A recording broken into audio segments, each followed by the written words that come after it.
What's poppin', guys? Welcome back to Sam Talk Sports. Let's talk about the Eagles versus Buccaneers game.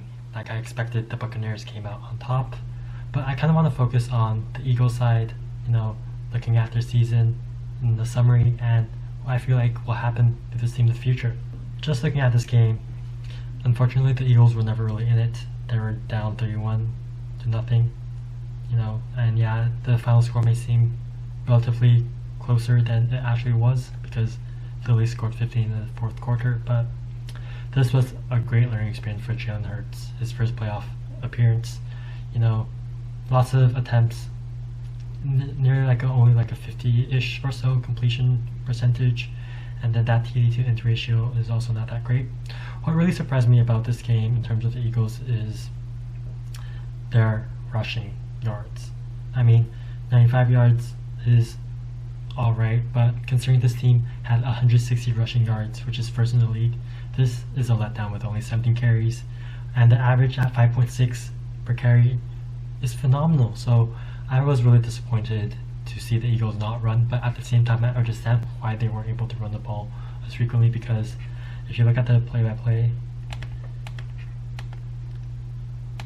essentially the Buccaneers just rushed out to a 17 to nothing lead, and at this point after the field goal I felt like the Eagles didn't really have a choice in terms of rushing the ball more because they were already in panic mode. They were down 3 scores, so they kind of had Jalen Hurts throw a lot more often than he probably should have, and then the Buccaneers defense and secondary, they kind of expected, okay, the Eagles are going to throw the ball much more than they're going to rush the ball, so let's just focus on that. And the rushing game was kind of mitigated without much effort really required by the Buccaneers to stop the run, even though from the stats the Eagles were able to successfully run the ball. And in terms of receiving, I just want to say one thing.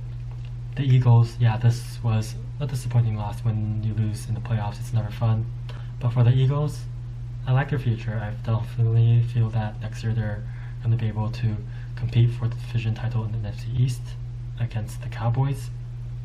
Devontae Smith, a great receiver this year, and I think he had another solid game as well. And even the defense for the Eagles, I know the Buccaneers scored 31 points in 3 quarters, but I felt like the Eagles defense has grown a lot this year, and even this game when they're down, I didn't feel like they kind of gave up. In the fourth quarter they didn't allow any points. They were still making plays, giving their all on the field. So like I said before, 9-8, the Eagles surprised me this year, especially since looking at the Eagles record, they kind of rebounded real quick after winning the Super Bowl in 2017. They made the playoff twice. Last year was not great, 4-11, and then Nick Sirianni was hired this year. The Eagles are in a good place, even with this loss to the Bucks. The Bucks, in my opinion, are Super Bowl contenders, so not much to feel sad about for the Eagles. They're good. I like their future, especially because the NFC East probably is going to be relatively weak next year, because I don't think the Washington football team or the Giants will be able to make that jump into a playoff contender. The Eagles have a relatively decent chance at returning into the playoffs with another game of playoff experience.